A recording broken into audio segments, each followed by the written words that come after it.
तो कल मैंने डिस्कस किया था आपका प्रेसिडेंट की एग्जीक्यूटिव पावर्स के बारे में। याद होगी आपको?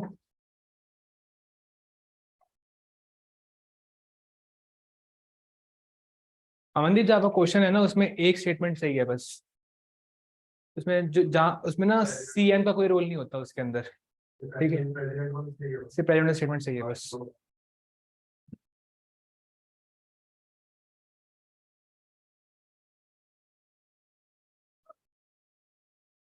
जो शेड्यूल्ड एरिया होता है ना उसमें सीएम का कोई रोल नहीं होता।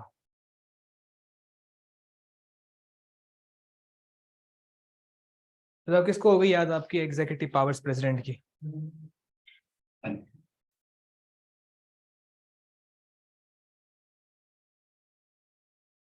हम्म, आया था कल? कल लेट आया था ना? कल लेट आया था, इसी क्लास में आया था। तो बता फिर।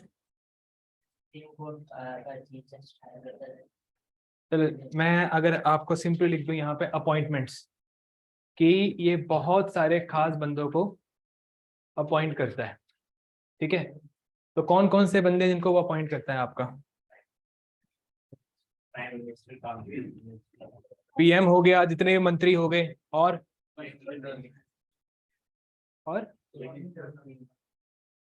अटॉर्नी जनरल हो गया एक, इलेक्शन कमिश्नर और चेयरमैन हो गए, और कंट्रोलर एंड ऑडिटर जनरल हो गया आपका, और फाइनेंस कमीशन यूपीएससी, इनके मेंबर्स और चेयरमैन। कौन सा आर्टिकल है आपका फाइनेंस कमीशन के लिए? 280, 280, 280। ठीक है, चलो। तो अपॉइंटमेंट्स जो हैं आपकी, इसका हम हल्का लिख चुके हैं यहाँ पे ऑलरेडी। अब हम डिस्कस करेंगे आपकी लेजिस्लेटिव पावर्स। ठीक है, ये बड़ी इंपॉर्टेंट पावर्स है।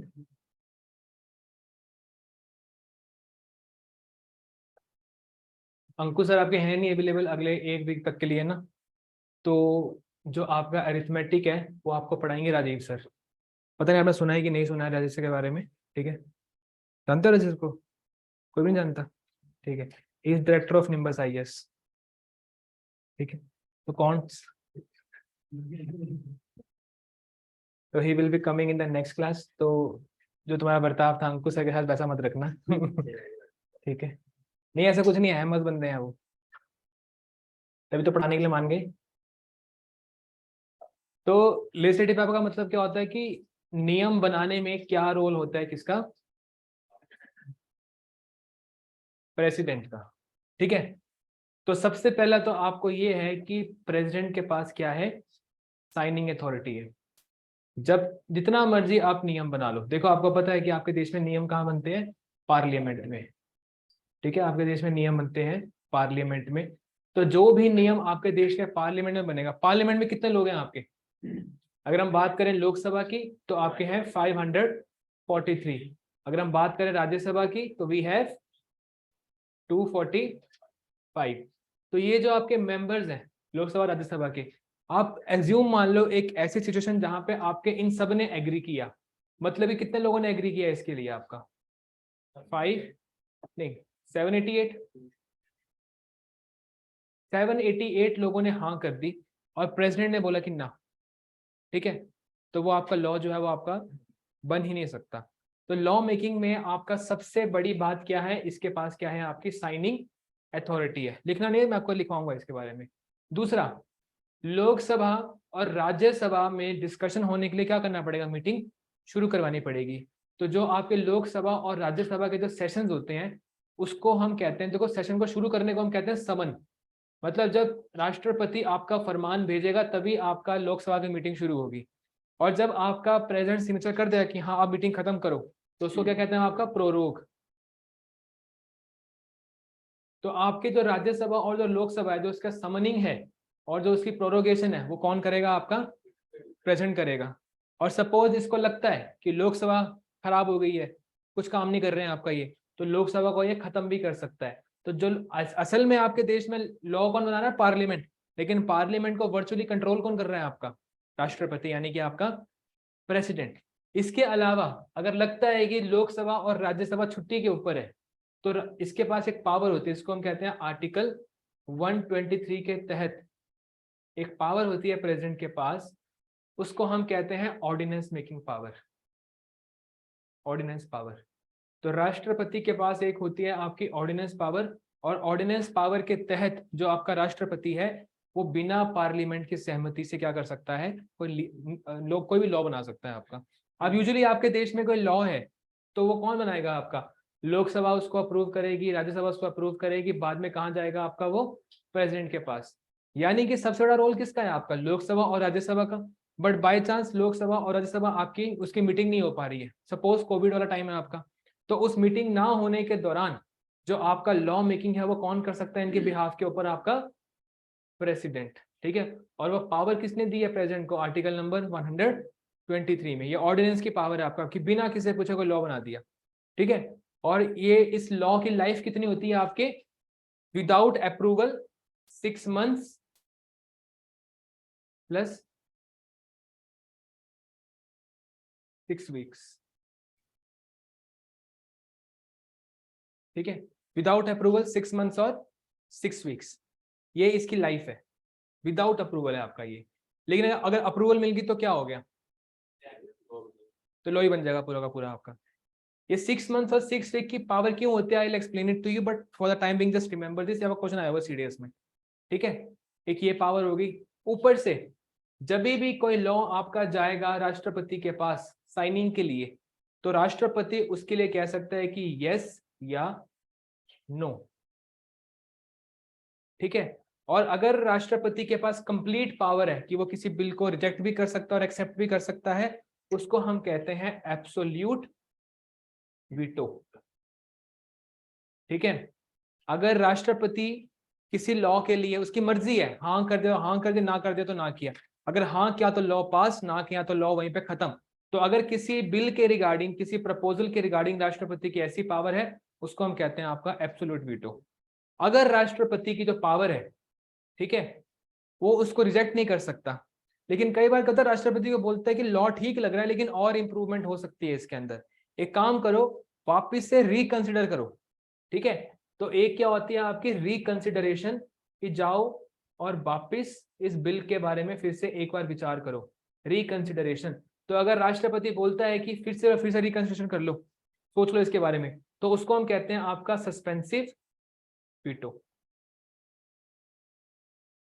और अगर राष्ट्रपति किसी बिल के ऊपर जवाब देने से ना हाँ करे ना करे, बस भूल जाए, ठीक है, तो उसको हम कहते हैं आपका पॉकेट वीटो। तो लॉ मेकिंग के रिगार्डिंग देखो, आपको हो सकता है कि अभी इतना ज्यादा समझ ना आ रहा हो, लेकिन once you will start writing you will understand this things better. ठीक है, ये आपको मैं एक हल्का सा आउटलाइन दे रहा हूं यहाँ पे, कि कोई भी अगर लॉ बनेगा उस पर साइन कौन करेगा, आपका प्रेसिडेंट। ठीक है, और लॉ बनाने वाले जो लोग हैं आपके, लोकसभा राज्यसभा, इनकी मीटिंग कौन बुलाएगा, प्रेसिडेंट। खत्म कौन करेगा मीटिंग इनकी, प्रेसिडेंट। अगर ये लोग एब्सेंट है तब कौन लॉ बनाएगा, प्रेसिडेंट। ठीक है, और अगर एक लॉ प्रेसिडेंट के पास गया अप्रूवल के लिए, तो उसके लिए क्या कर सकता है वो, हाँ या ना। अगर उसका हाँ या ना के ऑप्शन है तो क्या कहते हैं उसको, प्रेसिडेंट की absolute. What is the meaning of absolute, complete. ठीक है, कि बोल दिया बस बोल दिया। ठीक है, हाँ तो मतलब हाँ, ना मतलब ना। लेकिन अगर प्रेसिडेंट बोले कि चलो इस बारे में फिर से सोच लो यार एक बार, ठीक है, कुछ ना कुछ बेटर भी हो सकता है, तो उसको हम कहते हैं आपका रिकंसिडरेशन। अगर प्रेसिडेंट फिर से बोलता है कि दोनों हाउसेस को जो तुमने मेरे पास बिल भेजा है इसके पास पुनः विचार करो, एक बार फिर से सोचो इसके बारे में, तो उसको हम कहते हैं सस्पेंसिव वीटो। सस्पेंसिव का मतलब क्या होता है, सस्पेंड करना थोड़ा टाइम के लिए। क्यों, क्योंकि अगर प्रेसिडेंट ने किसी बिल को वापस भेज दिया कि जाओ इस बारे में फिर से सोचो, लेकिन उस हाउस ने उसको वापस राष्ट्रपति के पास भेज दिया, तो वो अगली बार फिर से उसको कैंसिल नहीं कर सकता, फिर उसको उसके बारे में मानना ही पड़ेगा। यानी कि राष्ट्रपति को बिल तो मानना ही है, बस उसने उसका टाइम डिले कर दिया, उसको टाइम थोड़ा सा सस्पेंड कर दिया। ठीक है, तो उसको हम कहते हैं आपका सस्पेंसिव वीटो। और अगर राष्ट्रपति किसी बिल के बारे में, उसके पास कोई बिल गया और उसके बारे में जवाब नहीं दिया आपका, ठीक है, पॉकेट में डाल के भूल गया, तो क्या कहते हैं उसको हम, पॉकेट वीटो। तो राष्ट्रपति के पावर्स होती हैं, और आपके मैक्सिमम क्वेश्चन आते हैं रिगार्डिंग योर राष्ट्रपति।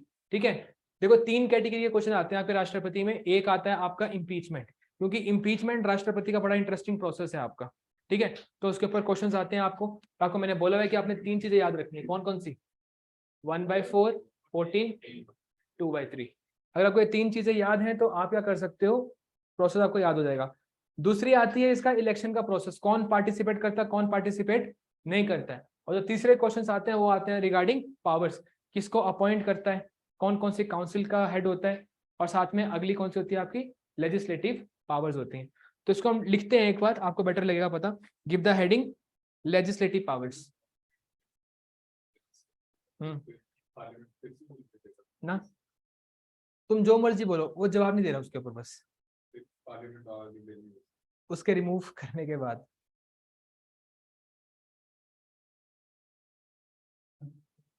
तो पहला आप लिखो लेजिस्लेटिव पावर के अंदर ही समन, SUMMON समन और प्ररोग, समन और प्रोरोग PROROGUE, समन ही समन और prorogue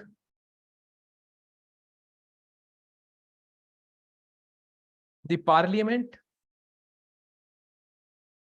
and can dissolve, he summon and prorogue the parliament and can dissolve the Lok Sabha।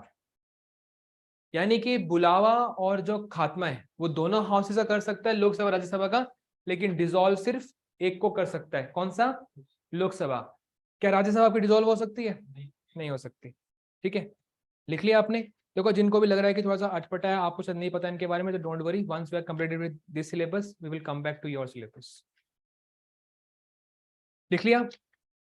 Second आप लिखो, second point, he calls for a joint sitting, he calls for a joint sitting of the both houses।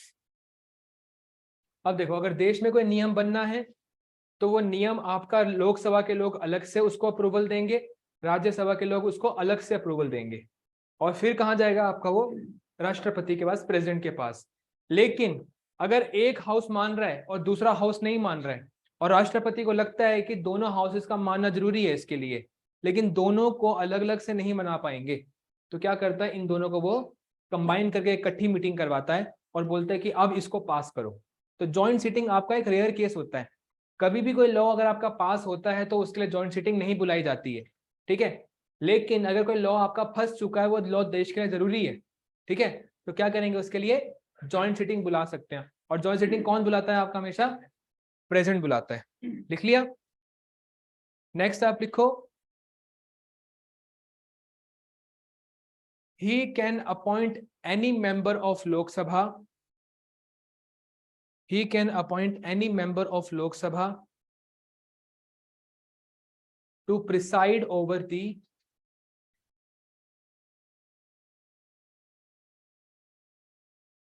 he can appoint any member of Lok Sabha to preside over the proceedings of the Lok Sabha, to preside over the proceedings of Lok Sabha in case of absence of, in case of absence of speaker and deputy speaker. अब देखो लोकसभा को संभालने वाले व्यक्ति का नाम क्या होता है, स्पीकर। लोकसभा का देखरेख करता है आपका स्पीकर, और अगर स्पीकर नहीं हुआ तो कौन करेगा, डेप्टी स्पीकर। अब अगर आपका लोकसभा में ना स्पीकर है ना आपका डेप्टी स्पीकर है, तो लोकसभा के किसी भी और आदमी को क्या बना सकता है आपका, स्पीकर या deputy speaker for the temporary period. देखो he can do the same for Rajya Sabha, और राज्यसभा में भी जो आपका चेयरमैन होता है, डिप्टी चेयरमैन होता है, उनकी एब्सेंस में किसी और को बना सकता है। तो लिखो he can do the same for Rajya Sabha. लिख लिया, he can do the same for Rajya Sabha, done. अगला लिखो, he nominate 12 members to Rajya Sabha, he nominates 12 members to Rajya Sabha. अब राज्यसभा में भी लॉज बनने हैं आपके, जो आपके टोटल 245 पीपल हैं, इनमें से आपके 233 तो आपके चुने जाते हैं, लेकिन 12 क्या होते हैं आपके, नॉमिनेट। यानी कि वो अपने 12 बंदे उस हाउस में बिठा सकता है जो लॉ मेकिंग में कंट्रीब्यूट करेंगे। ये भी क्या है, इसकी लॉ मेकिंग पावर है कि अपनी चॉइस के बंदों को लॉ बनाने के लिए रख सकता है आपका ये, ठीक है। तो he can nominate 12 members to Rajya Sabha. लिख लिया।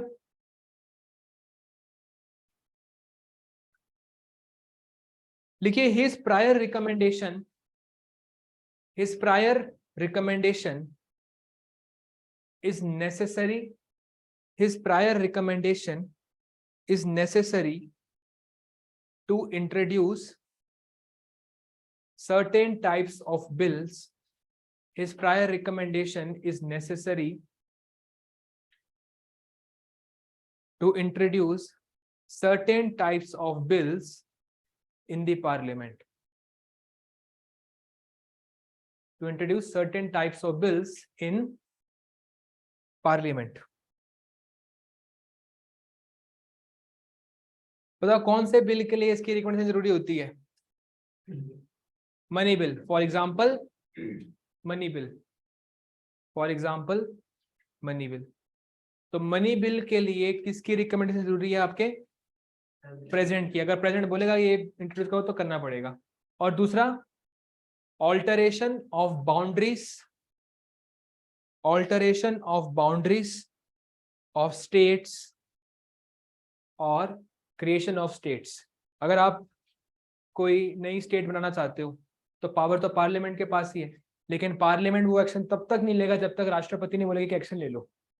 ठीक है, अगर आपने किसी स्टेट का नाम चेंज करना है, उसकी बाउंड्री चेंज करनी है, उसका साइज चेंज करना है, तो आप ये काम कर सकते हो। पार्लियामेंट यानी कि जो आपका लॉ मेकिंग है वो कर सकती है, लेकिन उसके लिए किसकी पहले चाहिए? रिकमेंडेशन चाहिए आपकी प्रेसिडेंट की। लिख लिया? अब अगला लिखो इसी के अंदर थर्ड कौन सा लॉ है आपका? लिखो एक्सपेंडिचर फ्रॉम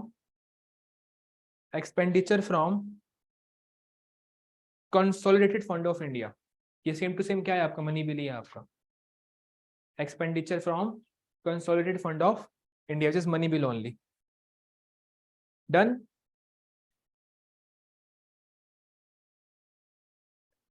फुल स्टॉप। लिखो ही कैन इंट्रोड्यूस ऑर्डिनेंस। अगला है आपका पॉइंट, ये अगला पॉइंट है आपका पावर्स के regarding. He can introduce ordinance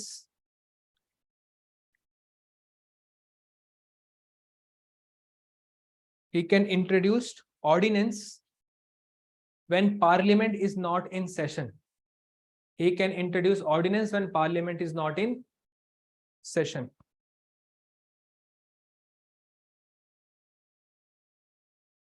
तो अगर आपका पार्लियामेंट छुट्टी के ऊपर है, ठीक है, तो क्या करना पड़ेगा आपको? ऑर्डिनेंस ला सकता है आपका राष्ट्रपति। देखो these ordinance must be approved. These ordinance must be approved by parliament. These ordinance must be approved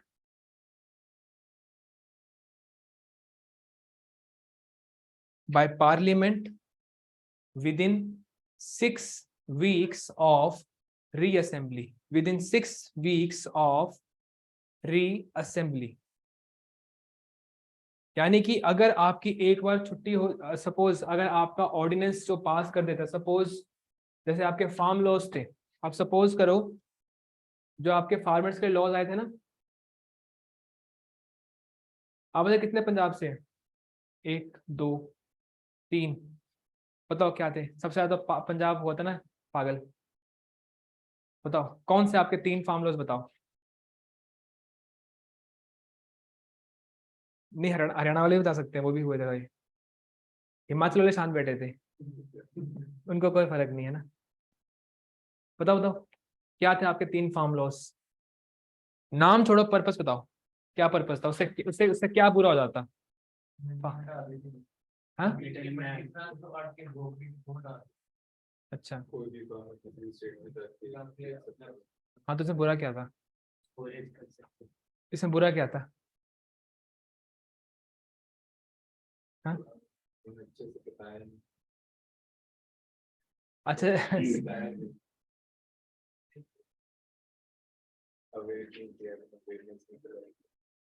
एक बार ना मेरा इंटरव्यू भोपाल में था, और वो मेरा इंटरव्यू था 28 जनवरी को, और 26 जनवरी को क्या हुआ था 2021 में?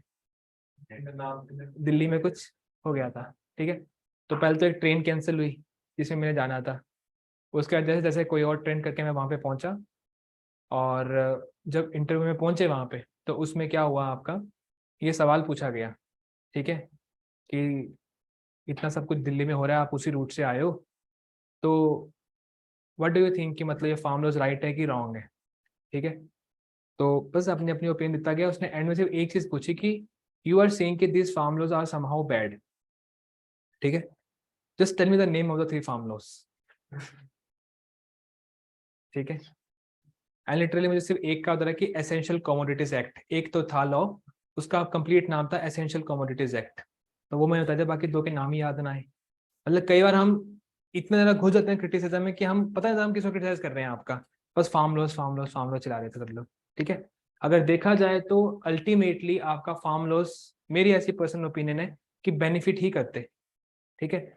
लेकिन जिस तरीके से आपके फार्म लॉ जरा लेके आए गए, उसके खिलाफ ऑपोजिशन ने एक ऐसा बवंडर सा बनाया, ठीक है, कि मतलब सब लोग को लगा कि फार्म लॉज बहुत बुरे हैं, किसान भूखा मर जाएगा, अडानी और अमीर हो जाएगा, अंबानी पता नहीं आसमान तक पहुंच जाएगा, पता नहीं क्या ही हो जाएगा, ठीक है।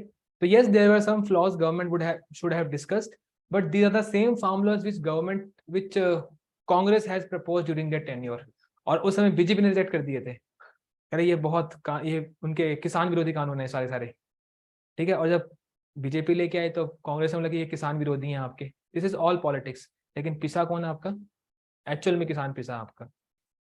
तो आपके जो फार्म लॉज थे वो आपके जुलाई के मंथ में लाए गए, जुलाई 2020, ठीक है। और जुलाई 2020 में आपका मॉनसून सेशन शुरू होना था पार्लियामेंट का, आपकी नई मीटिंग शुरू होनी थी, लेकिन ऑब्वियस सी बात है कि जुलाई में भी आपका क्या था, कोविड पीक के ऊपर था, इट वॉज नॉट पॉसिबल कि आपका पार्लियामेंट आ सके। तो जुलाई में क्या किया इन्होंने, ऑर्डिनेंस के थ्रू क्या लेके आ गए आपके फार्म लॉस, ठीक है। और ऑपोजिशन जनता को भड़काया कि इन्होंने ना जानबूझ के आपके ऊपर कानून थोप दिए, डिस्कशन ही नहीं करी इसके ऊपर, ठीक है। क्योंकि आपकी बीजेपी डरती है कि अगर डिस्कशन होगी तो फार्म लॉज आपके रिजेक्ट हो जाएंगे। तो सबसे पहला जो डाउट लोगों के मन में क्रिएट हुआ कि फार्म लॉज कैसे लाए गए आपके ऑर्डिनेंस से, राष्ट्रपति जो थे आपके उस समय रामनाथ कोविंद, उन्होंने साइन कर दिए, बेचारे भोले भाले आदमी थे, ठीक है। तो फार्म लॉज आपके देश में लागू हो गए with the help of ordinance. अब नाउ जस्ट सपोज कि आपका अगर 1 जुलाई को आपका ऑर्डिनेंस लाया गया है, ठीक है, तो मैक्स टू मैक्स आपका 2 सेशन के बीच में कितना ब्रेक हो सकता है, कितना भी हो सकता है, कितना गैप हो सकता है, 6 मंथ्स। तो यानी कि आपका 6 मंथ्स के अंदर अंदर आपका पार्लियामेंट वापस बैठेगा, और 6 मंथ्स में जैसे के बाद अगर आपकी मीटिंग होती है तो उसके बाद आपको दोनों हाउस से अप्रूव कराने के लिए कितना टाइम मिलेगा, आपका 6 वीक्स। तो मैक्सिमम लाइफ कितनी होती है आपके एक ऑर्डिनेंस की, क्योंकि 6 मंथ में आपका हाउस ने वापस रीअसेंबल होना है, और असेंबली के 6 हफ्ते के अंदर अंदर दोनों हाउसेस से पास करवाना है। अगर ये दोनों हाउसेस से ऑर्डिनेंस पास हो गया तो इसका मतलब क्या है, आपका वो कंटिन्यू रहेगा, अदरवाइज वो आपका लैप्स कर जाएगा, ठीक है।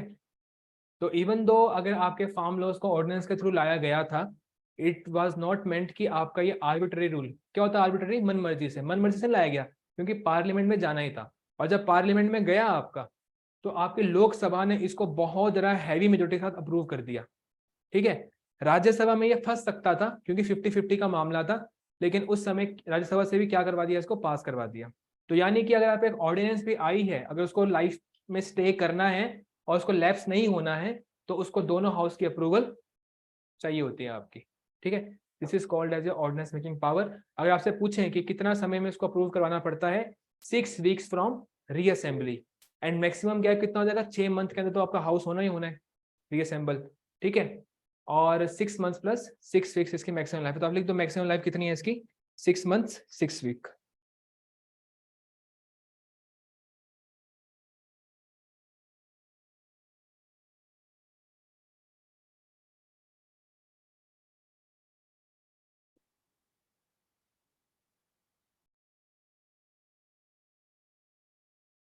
डन। अगला आप लिखो, when a bill is sent to president, when a bill is sent to president,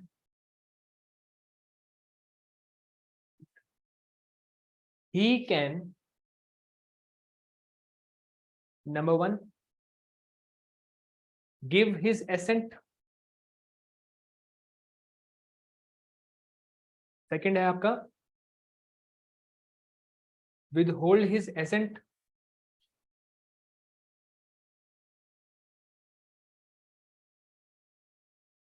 number 3 है आपका can send the bill for reconsideration of parliament। लिख लिया? अब यहां तक लिखो, फिर आपको मैं बताऊंगा। यहां तक लिख लो, देन ब्रैकेट में लिखो however if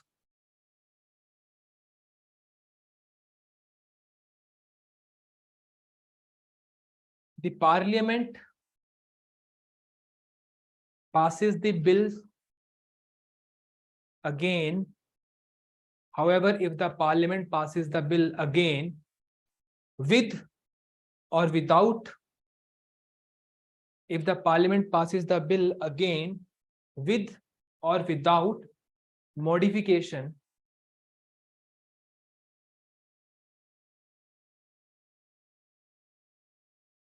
with or without modification, the president will have to accept it. President will have to give his assent, लिखो, president will have to give his assent।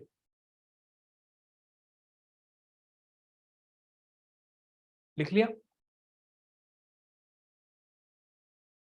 अब फोर्थ लिखो,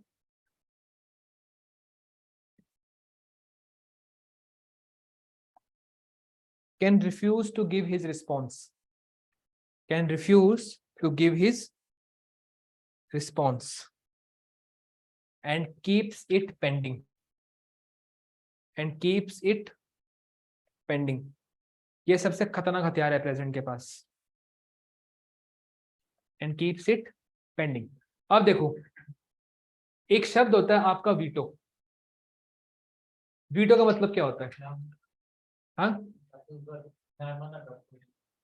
मैं मना करता हूं। देखो, वीटो का मतलब ये होता है कि दुनिया इस तरफ चल रही है, लेकिन अगर तुमने बोलना है कि मैं इस तरफ जाऊंगा तो सबको तुम्हारे पीछे वहीं आना पड़ेगा। ठीक है, ये एक्चुअल में होती है आपकी वीटो।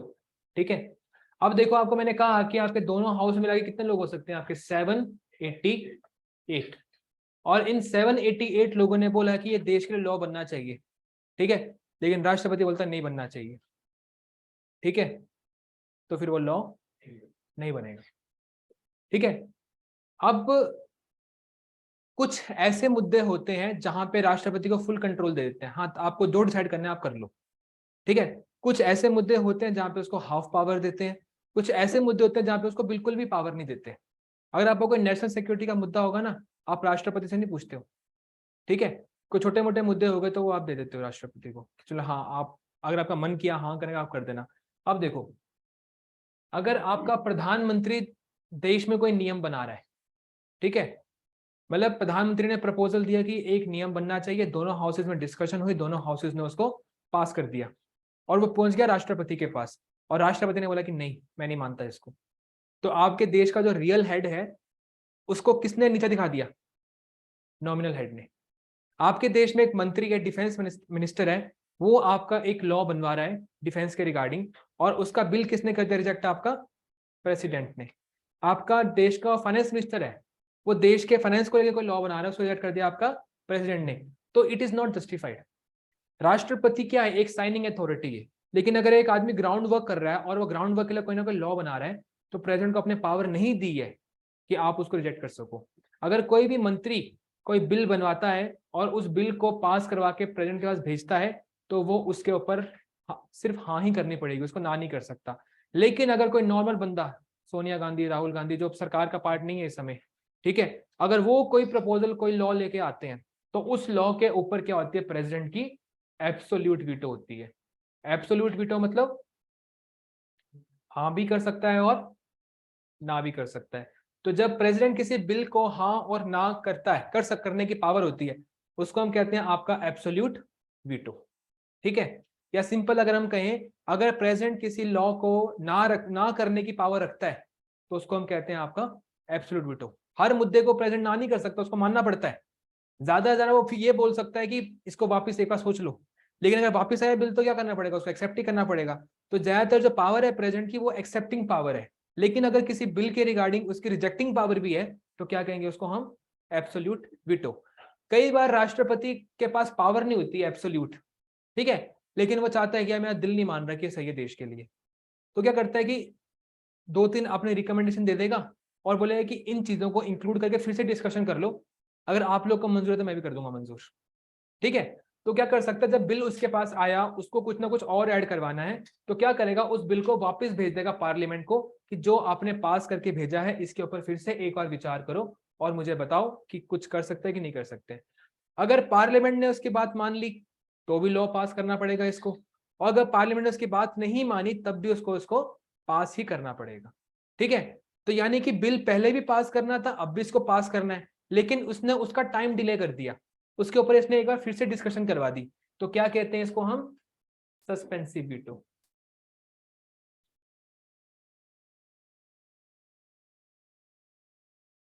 ठीक है।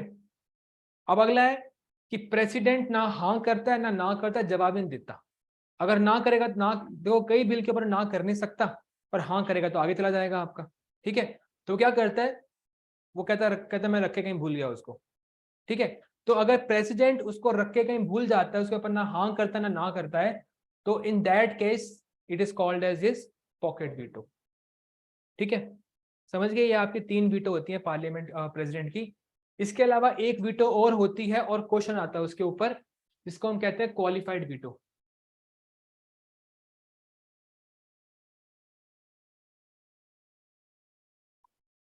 ठीक है, इसको मतलब क्वालिफाइड वीटो, ये इंडिया में नहीं होती है। तो क्वेश्चन यही आता है कि इन 4 वीटोज में से, 4 तो ऑप्शन होते हैं आपके, इन 4 में से कौन सी वीटो आपकी इंडिया के प्रेसिडेंट के पास अवेलेबल नहीं है।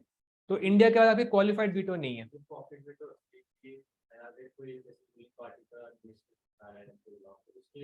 सबके लिए, सबके लिए होते हैं पॉकेट वीटो।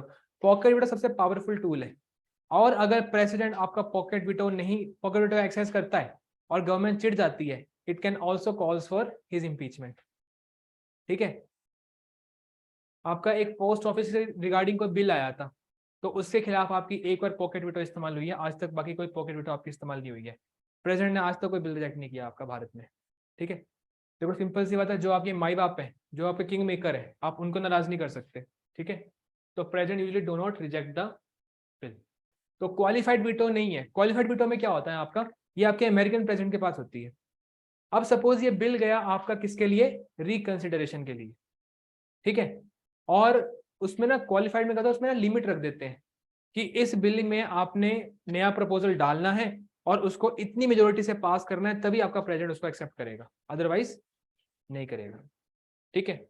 कोई बिल है, उसने बोला कि इसको फिर से पास करवाओ, इसको फिर से सोच विचार करो, और अगर इतनी मेजोरिटी से पास करोगे तभी मैं इसको एक्सेप्ट करूंगा, तो वो क्या होती है, क्वालिफाइड वीटो। लेकिन इतनी पावर हमने देनी नहीं है प्रेसिडेंट को, ठीक है। तो इसीलिए आपका क्वालिफाइड वीटो इंडिया में नहीं है, क्योंकि आपके देश में रियल हेड कौन है, PM.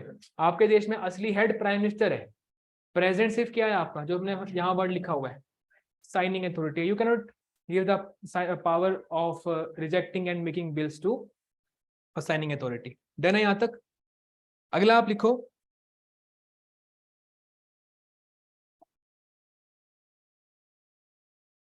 State governors can send, state governors can send state bills, state governors can send state bills for the consideration of president।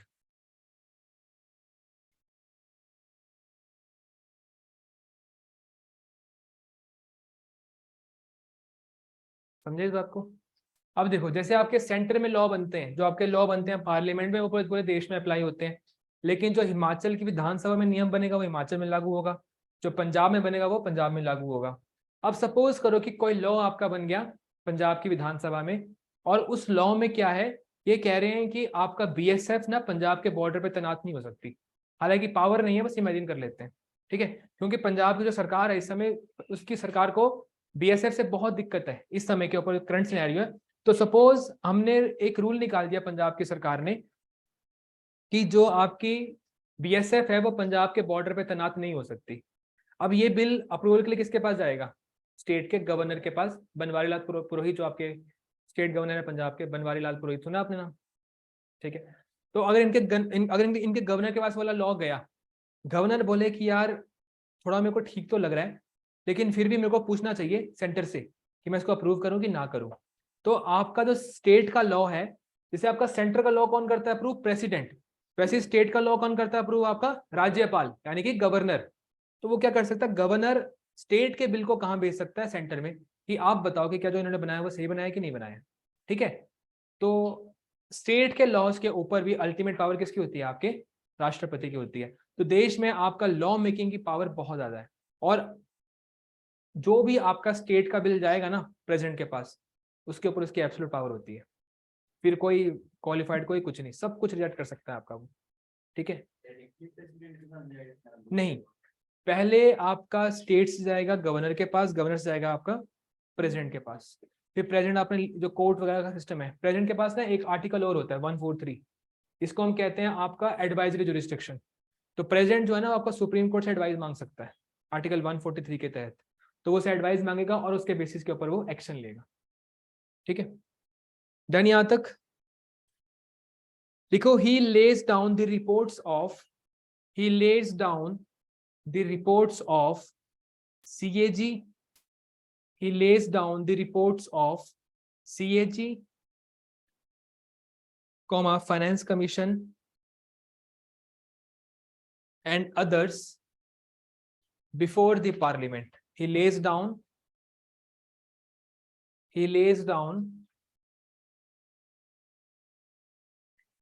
the reports of CAG, UPSC and Finance Commission and others before the Parliament. ठीक है, अब देखो CAG क्या करेगा आपका? CAG government के पास कितना पैसा आया, कितना पैसा खर्च किया, उसके ऊपर वेरिफिकेशन करेगा। ठीक है, फाइनेंस कमीशन भी क्या करती है? आपका पैसे का थोड़ा बहुत देखती है आपका। तो इन सब की जो भी रिपोर्ट्स होती हैं वो पूरे पार्लियामेंट के सामने कौन रखता है? आपका प्रेसिडेंट, क्योंकि फाइनेंस कमीशन की रिपोर्ट है उसके ऊपर भी आपका प्रेसिडेंट साइन करेगा, जो यूपीएससी की रिपोर्ट्स है उसके ऊपर भी आपका फाइनेंस मिनिस्टर साइन करेगा। ठीक है, और जो आपकी बाकी रिपोर्ट्स हैं सीएजी की वगैरह वगैरह की, उसके ऊपर on every report who will be the signing authority? President. और उसको लोगों के सामने पब्लिक कौन करेगा आपका? Again president. ठीक है, अगला लिखो financial powers. We are done with your legislative powers. Now we will discuss about your financial powers.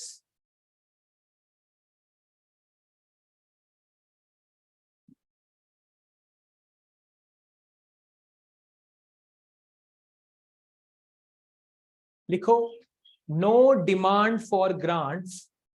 पहली फाइनेंशियल पावर लिखो, no demand for grants can be made except on his recommendation. No demand for grant can be made except on his recommendation. ठीक है, सब grant क्या होता है? Grant होता है दान। सपोज आपका अभी ओडिशा में इतनी बड़ी प्रॉब्लम हो गई आपकी, Odisha is also state which is going to be hit by, Odisha नहीं, आपका अभी 2 या 3 दिन में आपका एक बहुत बड़ा साइक्लोन आने वाला है वहां पे, महाराष्ट्र और गोवा और गुजरात के कोस्ट के ऊपर।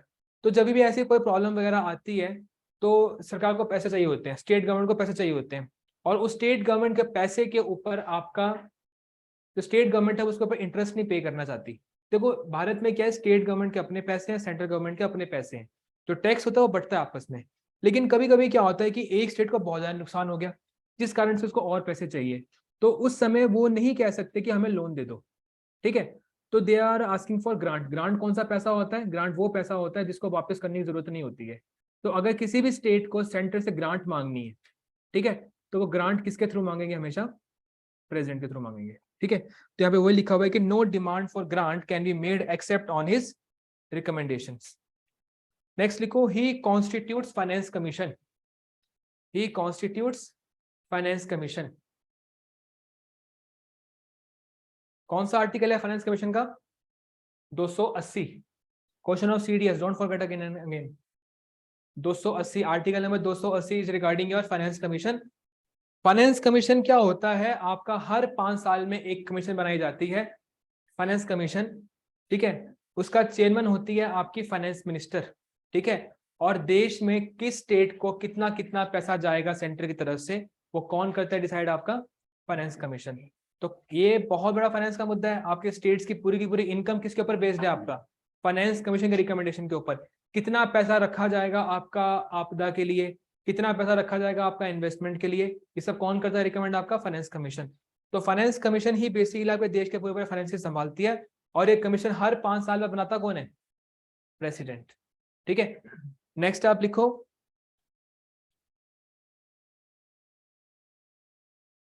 he causes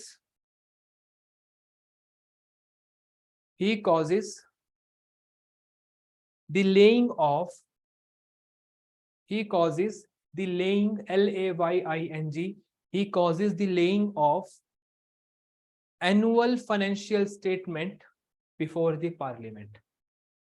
He causes the laying of annual financial statement before parliament. समझ गए? यहां तक समझे नहीं होंगे, लिख लिया पर आपने, ठीक है। अब इसमें लिखो आर्टिकल नंबर 112। जो एनुअल फाइनेंशियल स्टेटमेंट है ना, इसका मतलब है सरल भाषा में बजट। आपके देश में फरवरी के फर्स्ट वर्किंग डे में क्या लाया जाता है? आपका बजट। कि अगले साल हम इस डेट से लेकर इस डेट तक कितना पैसा हमें कहां से आएगा और कितना पैसा हम कहां कहां खर्च करेंगे, this is called your budget. But जो आपके टर्म है ना बजट, वो आपके पूरे के पूरे पार्लियामेंट में कहीं पे भी लिखी नहीं गई है। लेकिन फिर भी आपका बजट के लिए आर्टिकल कौन सा है? 112। आर्टिकल नंबर 112 के तहत आपकी जो फाइनेंस मिनिस्ट्री है वो क्या करेगी? एक बजट तैयार करेगी। लेकिन बजट वर्ड का इस्तेमाल नहीं किया गया। वर्ड कौन सा? आपका एनुअल फाइनेंशियल स्टेटमेंट। कि पूरे के पूरे साल में कितना कितना खर्चा आएगा, उसकी स्टेटमेंट, उसकी रसीद है पूरी की पूरी आपकी ये। और ये किसके सामने प्रेजेंट किया जाता है? आपका पार्लियामेंट के सामने। लेकिन पार्लियामेंट से पहले किसके पास आती है कॉपी इसकी? प्रेसिडेंट की। तो only after the approval by president it goes to the parliament, ठीक है। तो ये भी एक फाइनेंशियल पावर है। अगली आप लिखो मिलिट्री पावर। क्या है मिलिट्री पावर? बताओ। हाँ, military is the supreme commander of Indian armed forces. Is the supreme commander of Indian armed forces. बताओ इंडियन आर्म्ड फोर्सेस के अंदर कौन कौन सी फोर्सेस आती हैं? आर्मी, नेवी, एयरफोर्स और कोस्ट गार्ड्स, ठीक है। इंडियन आर्म्ड फोर्सेस के अंदर आता है आपका Indian air force, Indian army, Indian air force, Indian navy and coast guards. आप में कितने लोग इंजीनियर हो? तुम्हारे पास बहुत मस्त अपॉर्चुनिटी है कोस्ट गार्ड को ज्वाइन करने की as assistant commandant without return, ठीक है। बिना रिटर्न के आप लोग का पेपर निकलता है उसका, ICAG का, कोस्ट गार्ड्स का, and you can directly give the interview. हालांकि उसके स्क्रीनिंग और डिफिकल्ट होती है, जबकि नॉर्मल आर्मी की स्क्रीनिंग होती है ना, उसे डिफिकल्ट होती है, लेकिन इंजीनियर्स के पास अपॉर्चुनिटी है, यू कैन डू दैट, ठीक है। शायद BSc वाले भी कर सकते हैं, कंफर्म करना पड़ेगा। साल में 2 बार निकलता, भी निकलने का थोड़ा टाइम बाद, ठीक है। उसमें ऐसा होता है, पूछना है, उसमें ऐसा होता है कि आपकी जो स्क्रीनिंग होती है, ठीक है, उसकी स्क्रीनिंग में आपको जैसे सपोज आपके आज सब लोग को बुलाया और आज आप स्क्रीनिंग हो गए, फिर आपको अगले 3 महीने बाद बुलाएंगे कॉन्फ्रेंस के लिए। इसका बस प्रोसेस ये होता है, थोड़ा सा अलग प्रोसेस है इसका। लेकिन मेरे एक सीनियर थे पंजाब यूनिवर्सिटी में ही, तो वो हर जगह से रिजेक्ट हुए, मतलब कोई ऐसी एंट्री जो बंदे ने ना दे रखी हो, एंड में जाके रिकमेंड हुआ वो कोस्ट गार्ड से, and right now he serving as assistant commandant. Girls के लिए नहीं है, सिर्फ बॉयज के लिए। मेरे को पूरा कंफर्म करना पड़ेगा इस चीज़ के रिगार्डिंग ना, तो मुझे इतना पता है कि आर्ट्स वाले नहीं दे सकते, क्योंकि मैं नहीं दे सकता, ठीक है। तो मैं बस वो चेक करता हूँ कि जहाँ पे मैं एलिजिबल हूँ। बट साइंस एक्चुअल में जो आपके बीटेक जिन्होंने कर रखी है, BE कर रखी है ना, उनके पास तो फौज में इतनी अपॉर्चुनिटी है कि मतलब मेरे जो तू बता रहा आदित्य, कितने SSB थे आदित्य के? बता एक बार। 22, ठीक है। Aditya was one of my junior and also a friend also, ठीक है, NCC में। तो he got recommended in 22nd interview, ठीक है। And believe me, this guy got conference in 16 interviews। तो 16 बार वो कॉन्फ्रेंस तक गया, 16 बार तक उसने किया, एंड जब वो रिकमेंड हुआ था वो शायद 22 साल का था बस। मतलब जो आदमी इंजीनियरिंग करता है, साइंस बैकग्राउंड का होता है, उसको इतने ज़्यादा इंटरव्यूज वगैरह मिलते हैं कि मतलब they can really do lot of things. फौज में जाना, अगर जाना है, कोई छोटा भाई भाई है तो उसको साइंस में डाल दो, रोए चिल्लाए जो मुझे करना कर दो, बस साइंस में भेज दो, अपॉर्चुनिटी मिल जाती है ना बढ़िया सी। चलो, तो मिलिट्री पावर में आप लिखो, he is a supreme commander of Indian armed forces. He is a supreme commander of Indian armed forces. और अगर कोई भी वॉर है तो नरेंद्र मोदी नहीं कह सकते यलगार हो, ठीक है, तो ऑब्वियसली हु कैन से, राष्ट्रपति, ठीक है। और वॉर होगी तो भी वो शुरू करेंगे, और अगर वॉर खत्म होगी तो भी आपका प्रेसिडेंट ही कंक्लूड करेंगे। अब लास्ट है आपका जुडिशियल पावर। मैं आपको आज एक्सप्लेन कर देता हूँ। देखो, हाँ मैं कल दूंगा, ये आपका लास्ट पार्ट है इसका, ठीक है, प्रेसिडेंट की पावर्स का। इसमें आप लिखो जुडिशियल पावर्स। देखो, जुडिशियल पावर्स में सबसे पहले पावर तो हम ऑलरेडी डिस्कस कर चुके हैं कि देश में जितने भी आपके जजेस हैं, सेंटर और स्टेट, यानी कि सुप्रीम कोर्ट के जजेस, सुप्रीम कोर्ट का चीफ जस्टिस, हाई कोर्ट के जजेस, हाई कोर्ट का चीफ जस्टिस, इन सबका कौन अपॉइंट करता है? आपका प्रेसिडेंट।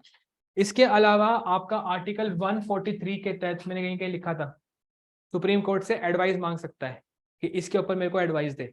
और एटीट्यूड इतना है कि मतलब अगर एडवाइस मांगने का अगर मन नहीं है उसको एक्सेप्ट करने का तो उसको रिजेक्ट भी कर सकते हैं, ठीक है, कि I don't accept your advice. इसके अलावा अगर सपोज करो कि अगर आपका कोई नॉर्मल सा केस हो गया, आपको डिस्ट्रिक्ट कोर्ट ने बोला कि आपको फांसी होगी, ठीक है, तो उसके बाद कहाँ जाओगे आप? हाई कोर्ट के पास जाओगे आप। हाई कोर्ट ने भी आपका सेम फैसला सुनाया, ठीक है, और उसके बाद कहाँ जाओगे आप? Supreme court. सुप्रीम कोर्ट तो सबसे बड़ा कोर्ट है आपका, ठीक है, अगर उसने भी फैसला सुना दिया तो लटक जाओगे।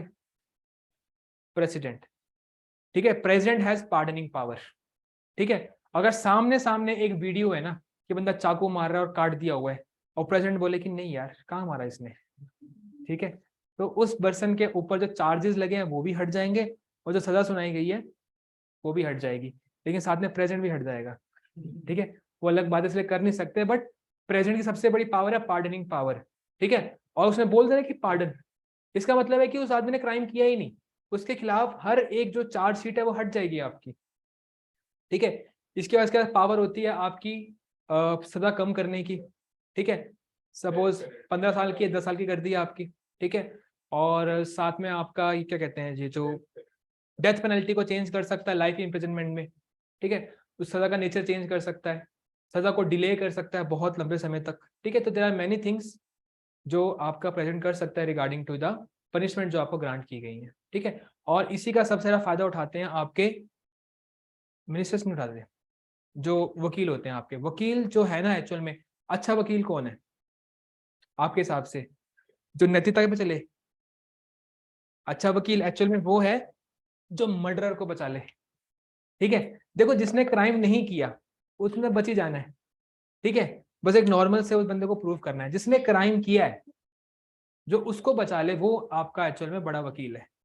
तो इंडिया के जितने भी बड़े बड़े वकील है ना आपके, एक्चुअल में उन्होंने अपने लाइफ के मैक्सिमम केसेस हारे हैं, जीते नहीं है। लेकिन हारने के बावजूद भी उनकी फीस बहुत ज्यादा है। क्यों? क्योंकि उसने एक मर्डरर जिसको मिलनी थी फांसी की सजा, उसको दिलवा दी 15 साल। उसने ऐसा इंटरप्रेट किया उसको, ठीक है। एक आदमी जिसने कल लटक लटक जाना था उसको 15 साल बाद लटकाया, like the case of your Delhi rape cases जो आपके होते, दामिनी वाला केस हुआ था, देयर वर 5 कल्प्रिट्स। तो उनका जो वकील है ना, उससे तगड़ा तगड़ा कोई वकील नहीं है देखा जाए तो। एक ऐसा केस जिसके वो पूरी की पूरी कंट्री मतलब कह रही थी बंदों को मार दो, गोली मार दो, चिल्ला कुछ भी, ठीक है, उसने फायदा उठाया 5 कल्प्रिट्स का। 5 कल्प्रिट्स थे, उसने पहले हर एक बंदे की अपील लगाई हाई कोर्ट में, फिर हर एक बंदे की बारी बारी अपील लगाई सुप्रीम कोर्ट में, फिर बारी बारी हर एक बंदे की अपील लगाई प्रेसिडेंट के पास, ठीक है। एंड क्योंकि कॉन्स्टिट्यूशन में प्रोविजन है कि आप अप्लाई कर सकते हो, इसके लिए अपील कर सकते हो, ठीक है। कभी किसी को बीमार कर दिया, कभी किसी को कुछ कर दिया, लिटरली अगर इतना बड़ा केस आपका हो तो बंदे को बहुत जल्दी मार दिया जाता है, या अगर कुछ केस वगैरह हो तो। उसने जो केस आपके साथ 11-12 में हुआ था उसकी जो सजा है आपकी 21-22 में मिली जाके, ठीक है।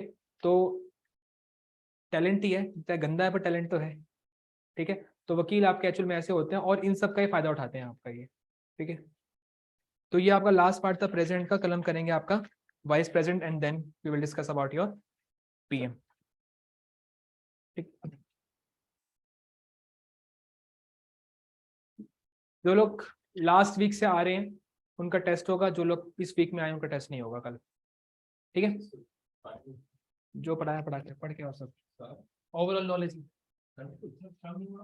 कल जो लोग इस वीक आए हैं उनका टेस्ट नहीं है, जो लोग पिछले वीक से आए हैं उनका टेस्ट नहीं, इस वीक वाला है।